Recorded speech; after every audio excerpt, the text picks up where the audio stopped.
Bonjour à tous et bienvenue dans cette émission qui traite du travail social. Aujourd'hui, nous allons nous intéresser à une notion très en vogue chez les travailleurs sociaux, l'autonomie. L'autonomie vient du grec ancien autos, qui signifie soi-même, et du terme nomoi, qui signifie les lois. Donc il s'agit des lois de soi-même, ce qui fait écho à se gouverner soi-même.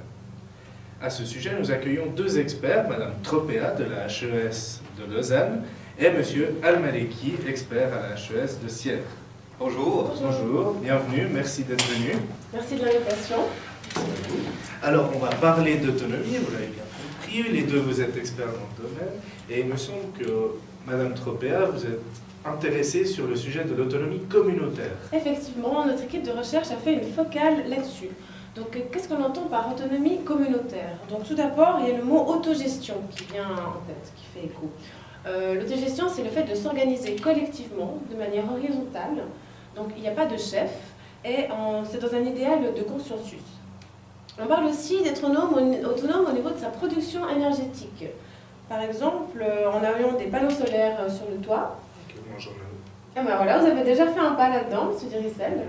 Et on peut aussi mettre des éoliennes, ou bien même des chauffe-eau solaires, comme pour, par exemple, prendre sa douche.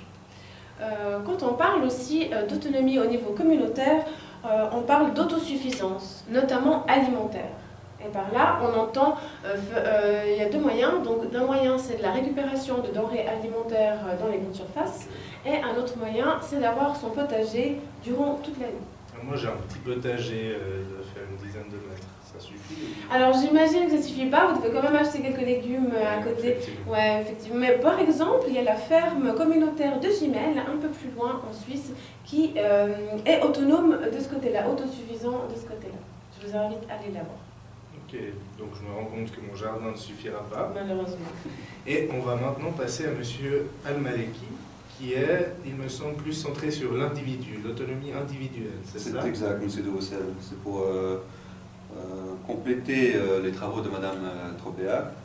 Je me suis basé sur l'autonomie individuelle, hein, comme vous l'avez dit. Selon les recherches que nous avons obtenues, les résultats sont sans précédent. Nous avons une sous-catégorie d'environ 6 sous-catégories de l'autonomie en elle-même. C'est-à-dire qu'il y a par exemple l'autonomie pratique, affective, physique, sociale, morale et intellectuelle. Ce sont des choses que nous apprenons au fil de notre vie à travers des apprentissages, hein, comme par exemple apprendre à gérer ses émotions, apprendre à marcher, apprendre un bus. Donc nous utilisons tous quelque part, même inconsciemment, des bouts de cette autonomie individuelle. Toutefois, celle qui ressort le plus, si j'oserais en parler maintenant, c'est l'autonomie intellectuelle.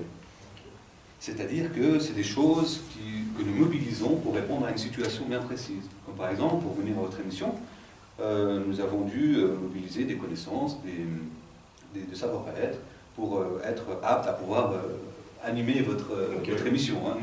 En tout cas, être présent. Cela me rappelle une chose, nous connaissons avec Madame Tropea, nous avons été étudiants dans la même école, et puis, donc on peut faire un parallèle avec ça, c'est que quand nous étions étudiants, nous devions aussi, à certaines situations, devoir pratiquer l'autonomie intellectuelle.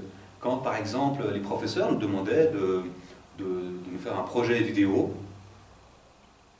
et que les étudiants devaient mobiliser des connaissances comme la discipline, le savoir-être, le savoir-faire, pour pouvoir répondre à cette situation-là. Je me rappelle bien. Ok, alors merci pour ces explications. Et maintenant, j'aimerais, je l'ai dit en introduction, cette émission traite du travail social, et j'aimerais, si l'un de vous deux pouvait me faire une relation ou un lien avec le travail social. Alors, j'ai lu les travaux de Mme Tropea et je pense qu'elle pourrait être à même de répondre plus que mes travaux. Merci beaucoup, M. Al-Maleki. Alors, effectivement, on a fait un petit parallèle en travail social. Et qu'est-ce que c'est ce concept d'autonomie? Pour ça, on a utilisé le dictionnaire du travail social, le dictionnaire pratique. Et c'est M. Rulac, chercheur en innovation sociale, qui nous a aiguillés dans ce sens. Donc en fait, c'est sur prendre l'autonomie en travail social sur deux pôles. Alors, le premier, c'est au niveau des pôles des dépendances. Donc c'est la capacité à les gérer, ou en tout cas à en être conscient de ce qu'elles sont présentes. Donc d'un côté, il faut aussi, de l'autre côté, d'accepter finalement de perdre un bout de liberté individuelle pour finalement comprendre et acquérir une liberté relative car on dépend finalement d'une société. Nous sommes des êtres socialisés. Donc à ce moment-là, le travailleur social, il est porteur d'une réalité d'autonomie finalement partielle car on dépend de la collectivité. En d'autres termes, en fait, on peut promouvoir l'autonomie de la personne tout en prenant en compte le contexte dans lequel il fonctionne et en mettant en lumière, évidemment, les dépendances que tout et à chacun sommes confrontés. Ok, c'est assez marrant cette façon de voir l'autonomie où en fait être autonome, c'est également être dépendant de la société et des règles. Et si on reprend le cas de l'autonomie communautaire, c'est des êtres autonomes du moment qu'ils prennent en compte le bien-être de la communauté. Et ces individualités ont justement leur propre autonomie, comme faisaient référence les travaux de M. Al-Maleki. Tout à fait. Alors je vous remercie pour ces clarifications. Merci. Merci à vous. Merci d'être venu. Et nous, on se retrouve la semaine prochaine pour parler de l'autodétermination.